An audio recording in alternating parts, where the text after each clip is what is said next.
Now, head of enterprise banking at Stanbic Bank Ghana, Eric Chiri, has underscored the need for the adoption of universal trusted credentials in advancing the growth and development of micro, small and medium-sized enterprises in Ghana to access cheap loans. According to him, this will enable banks easily access records and authenticate the eligibility of SMEs for funding. He spoke to Joy Business. Access to affordable finance remains a significant hurdle for micro, small and medium-sized enterprises globally, stifling their potential for growth and hindering economic development in countries that depend on these businesses. Eric Chiri, the head of enterprise banking at Stanbic Bank Ghana, believes that adopting universal trusted credentials will bridge the financing gap for underserved MSMEs.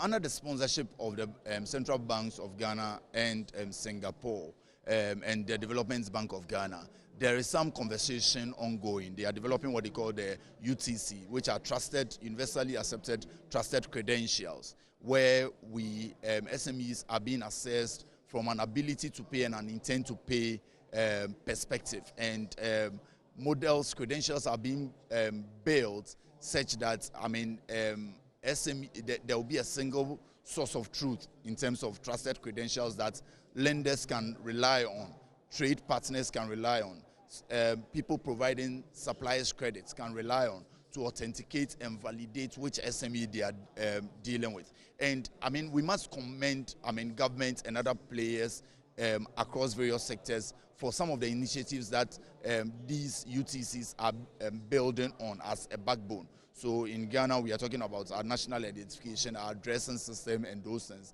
And all these things are being pulled into a platform that allows you to be able to, at a click of a button, be able to authenticate an SME as being good for business. And for banks, once those basic KYC requirements are being done, and we are developing those weights that we want to place on certain attributes of SMEs, it gives us the comfort to be able to lend into this sector much more than we currently are, because that is truly our desire as financial institutions in this country.